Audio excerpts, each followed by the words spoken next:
This is Miss Forte, and today I want to continue on this journey of being able to sing with freedom and just sing free.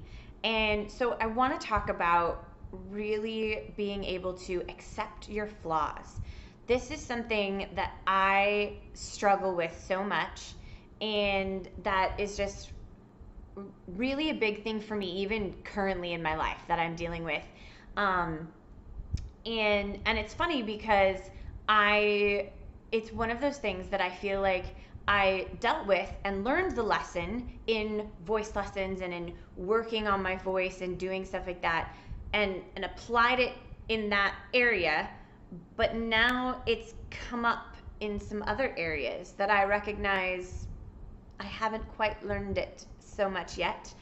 And I'll share about that. But I really feel like it's something that's so important for us singing, as well as us as performers, and also just as people, just in us, in every aspect of life, that we need to really be able to love our whole selves and really recognize that flaws and all, we are worthy of love, and that you have something to offer, and owning your story. We talk a lot in performing about that performing and singing is really sharing part of yourself, sharing your story.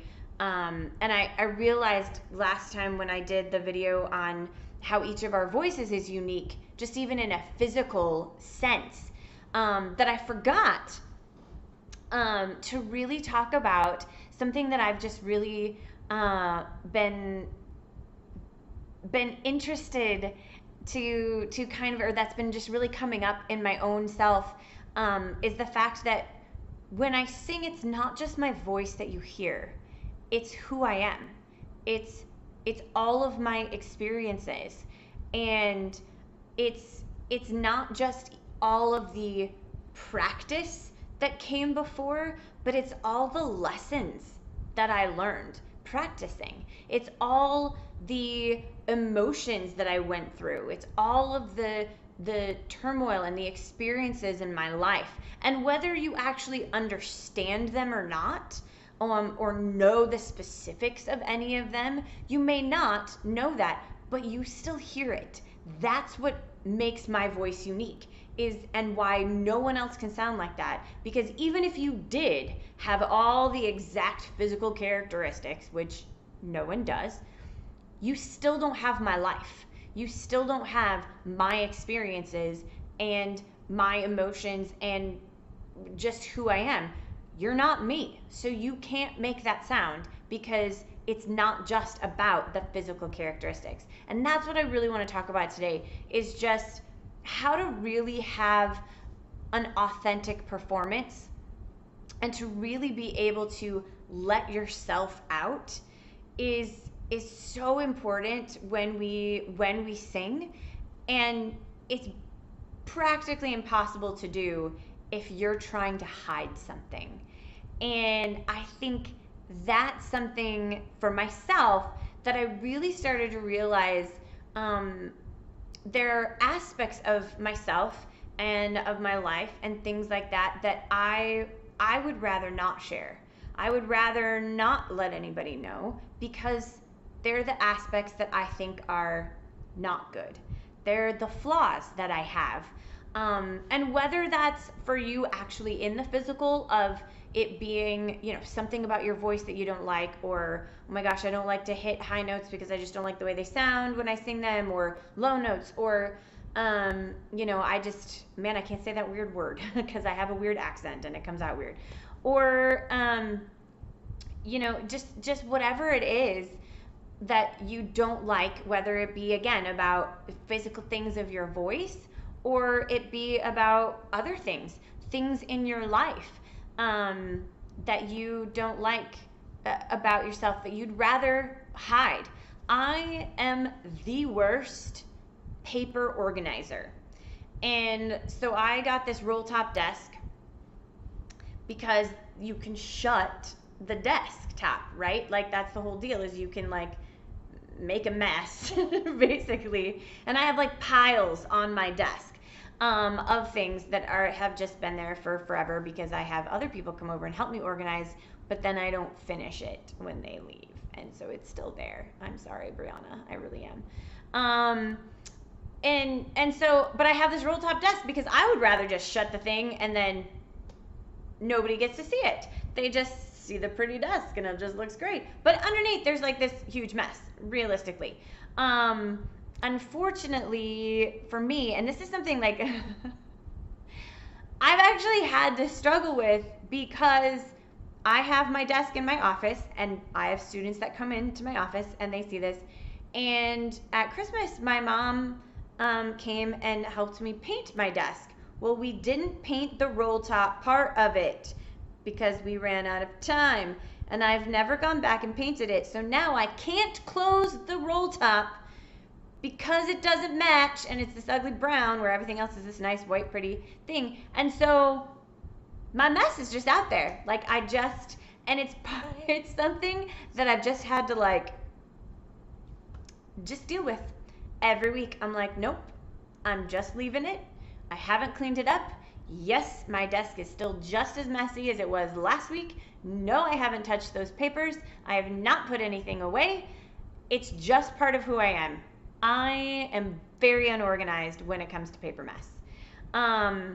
And do I want to get better? Yes, I do. But it might not happen. It might not. I kind of just have to, like, there are some things that I just realize I just kind of have to accept about myself as being, I'm not great at that. Like, that is not my forte at all. So, you know, I find other people that are good at that stuff and they come help me and it's great. But that's not something that I am awesome at.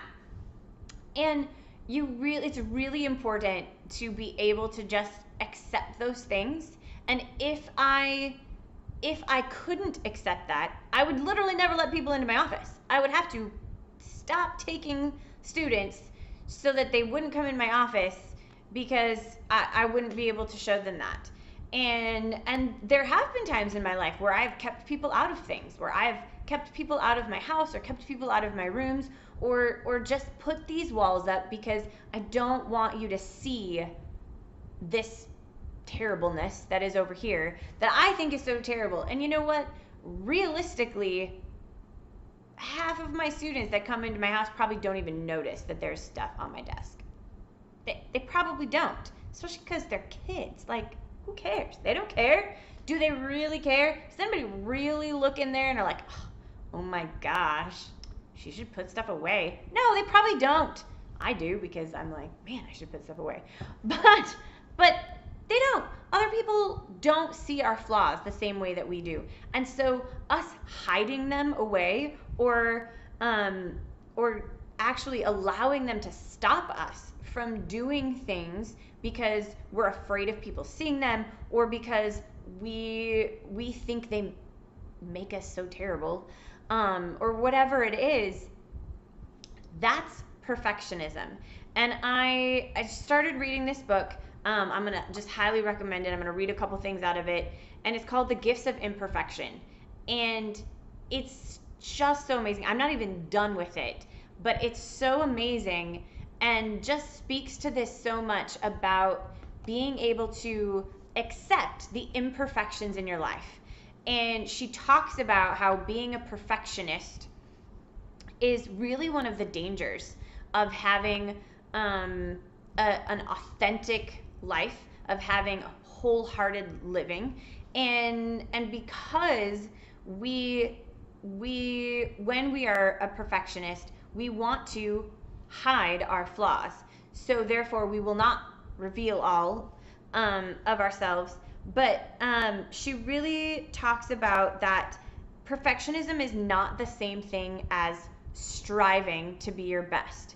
And so I know a lot of times as I'm talking about this, like accepting your flaws and just being okay with not being able to hit that note or whatever it is, you're like, well, why take lessons to begin with then? Well, it's because being a perfectionist is not the same thing as striving to be your best. and trying to work on the flaws. Being a perfectionist is what makes us want to simply hide the flaws and not deal with them at all. We'd much rather just ignore them, or that it makes us think that we're not allowed to have them. And I think that's the biggest thing for me, especially in voice and in singing. And I deal with this all the time. I'm constantly telling students, I don't care what it sounds like. I don't care if you hit the note. I just want you to relax and think about your breathing, think about relaxing, think about opening, do all of that stuff. Think about all the techniques that we've talked about, and then just let the sound out. Just let the sound come out.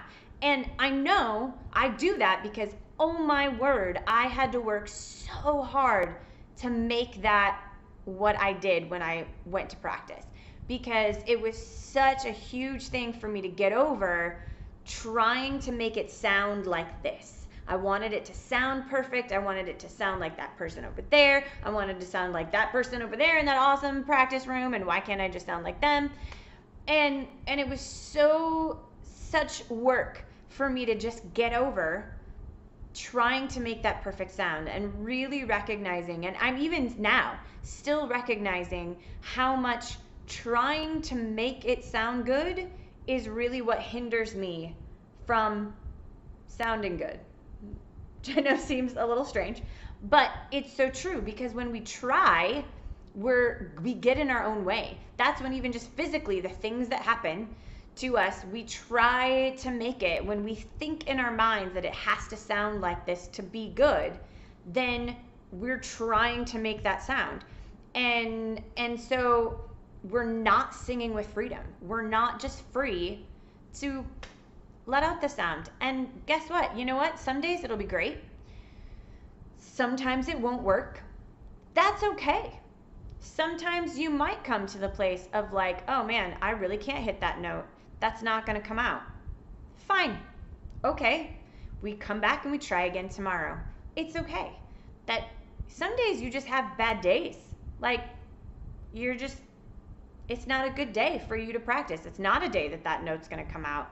And if you let that be like, oh, I have this thing, I can't even do this, and you let it defeat you. And that's when it causes this cycle of, we want it to sound perfect, but it doesn't sound perfect, so then we just don't try it all. And when we think that perfect is what's good, then anything less than perfect is not good. And that's just not true, because no one is perfect.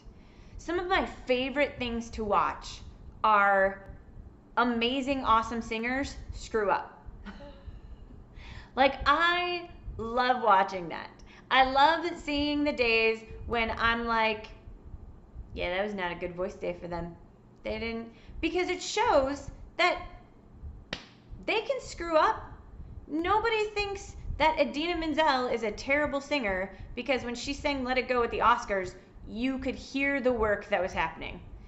And I mean, it wasn't bad. It certainly wasn't bad. Did it sound like the recording? No, because guess what?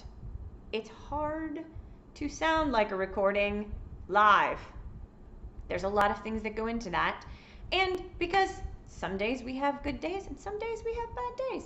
And it's not always going to sound the same. So if you're expecting this perfect thing to happen every time and that's the only thing that's good, then you're going to constantly be working so hard for that you're not going to allow yourself to even have the mistakes that you need to be able to grow. You have to be free to make mistakes. You have to be free to have flaws, or you're never going to allow yourself to even work to get better. And so I just think it's so important that we accept the flaws that we think we have and accept that they are part of us. And even with them, and sometimes because of them, we are worthy of love. We are good enough. And we are good. So I just want to encourage you so much that that's just something that you really need to accept about yourself. Figure out what those things are for you. What are the things that you think are so terrible about yourself, whether it be about your voice or about your personality or about your looks? What are those things for you that you think make you not worthy, or that you think make you flaws flawed, or that you think are flaws in yourself, and really start to look at them and accept them, and don't hide them, don't push them away and think. I realized for myself that I started compartmentalizing basically myself, and I listed things about myself under like good and bad. So like, these are the good things about me, and I'm good at this, and these are the things that I'm talented in, and then these are the bad things. These are the things that if you can just ignore them, or maybe if I hide them and don't show you, then then then you'd like me. Then I would be good. Then it would be great if these things didn't exist. But I really started to recognize that that's literally like half. It's probably less than half now. But there was a good portion of my life where that was literally like just half of my personality, half of who I was, half of the way that I looked. If you could just ignore that half, then I would be good. And so that's a really difficult thing, to be honest with you, because first of all, you either end up hiding a lot of yourself and not really being real with people, or you end up convinced that half the people that do know those things don't like you, which is a little bit, both of those things are kind of true and have been true in my life. That I recognize there have been times where I have thought about people that I know like me, and literally thought to myself, yeah, but they don't really know me, and if they did, they probably wouldn't like me. Because I recognized that I was not actually sharing all of myself with them. I was not actually being the non-sweet, realistic self that I am. And yeah, I was really like, yeah, no, they probably wouldn't actually like me. So therefore, even them liking me, which this is a key thing, guys, if you don't accept your flaws, you won't accept when other people accept them.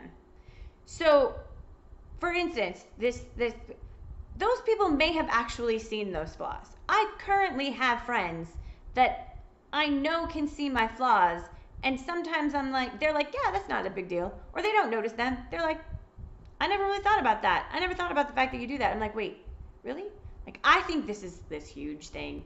And they don't care. But it's not until I accept that I am still cool, even with that as part of my personality, that A, I'm willing to let that out, and B, that I'm willing to actually accept that they like me even with that flaw that I have.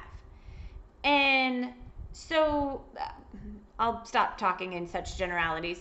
One of the big ones for me that I have been dealing with for a number of years is body image. And I feel like it's something that lots of people go through, and especially as performers, you're on stage, people are looking at you. I always tell students anyway, they see you before they hear you. And it's a big thing. And so I've always kind of struggled. I've always thought that I was bigger. I've always felt like, oh, I have got big thighs, or I have this, or I have that. And it was one of those things that basically I kind of ignored it. I don't really know how else to say it, but it was like I never thought I was ugly. I didn't quite think, I wouldn't say that like it was this terrible, oh my gosh, I'm so fat, nobody's ever gonna love me type thing. But it was definitely not self love or acceptance of myself. Um, and so because I determined that my self esteem or self body image was not that bad, I just kind of pushed it to the side and was like, until as I got older and I hit some things and some things in my personal life and I started gaining weight. And it started to kind of, because I still didn't want to deal with it. I didn't want to deal with how I felt about it. I just didn't want to deal with it at all. So I still just kind of pushed it to the side. And it was definitely one of those things where I was like, it's in this box of flaws that if someone can look past that, then they would still like me. If you just ignore this aspect, I actually had a friend one time, which meant well, like completely meant well, but this is the epitome of how I felt about myself. Was one of my friends told me, well, you've got this going on. And I was like, yeah, that basically kind of sums it up. Like, I always felt like I was pretty, but not really had a great body. And not really attractive in that area. And so it was something, again, that I just kind of pushed away, and I kind of was like, whatever, I'll deal with it later. I don't know. But when it started affecting my performance, it was kind of one of those things where I ignored it until it blew up in my face. And I was in a show a few years ago and called Seussical, which is a great show. I love that show. And I played a character called Maisie. And Maisie is basically the flirtatious, sexy, flirts with all the boys, gets all the boys, this kind of, character. And it was the first time that I had ever recognized that while I was completely confident in how I was singing, there were no nerves about whether or not I could hit notes. I had no nerves about blocking or remembering my lines, like none of this. All of it was great. I was completely confident in everything that I was doing. The dancing, the moves, all of that stuff. I was completely confident in what I was doing, but I just had the hardest time because I didn't feel like I looked like I should play that character. I did not feel like I looked like the girl that would get all the boys, or that I was confident in even flirting with them. I just felt like, who's gonna believe this, that I would do this? And that had never happened to me before. And I struggled with it so much. I recognized that it was probably one of the worst show experiences I've ever had, simply because of the fact that it should have been a lot of fun. It should have been so much fun, but every night I was like, so just felt bad about myself. And the amazing thing is, I look back now, this was probably 3 years ago, and I have actually gained more weight since then. And so I look back now at those pictures, remembering completely feeling like, oh my gosh, I just feel so fat, and I just feel so, and like I'm so not attractive, and blah, blah, blah. And I look back at those pictures now, and I'm like, that looks good. No, not one person ever said anything to me about me not looking good or that I shouldn't be playing. No one was thinking that. Only me. Like, whatever. And it's amazing to me that even that now, I've worked through some of this, I'm still working through some of it. Come on, we're always going to have those things that we don't like about ourselves, or that we consider flaws, or that we consider this. But because I am working on accepting that, I'm much more able to look in the mirror and be like, this is me. And it is still me, and people still like me. They don't care. It's not that big of a deal. Some of them don't even think anything about it. So why do I get all about these things that I think are so terrible?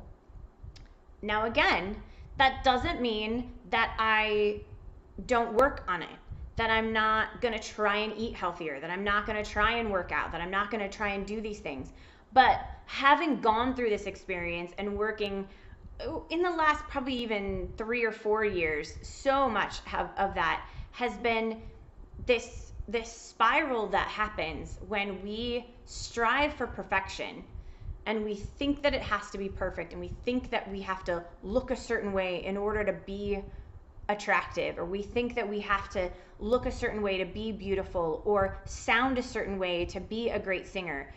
That's when we start to give up, when we don't meet that standard that, again, we have set for ourselves and no one else has actually set for us. Because it's amazing to me that while we are so concerned about what other people think, how many times are we actually asking them? Are we actually hearing from them that this is what they think? That's not true. It's what we think they think that gives us these issues about ourselves. And it's what we think about ourselves that gives us these issues about ourselves. It's not really other people. We blame it on them a lot of times because we're concerned with what we think they think. But that's not really necessarily true. We don't ask them because, God help us, we don't want to know the answers.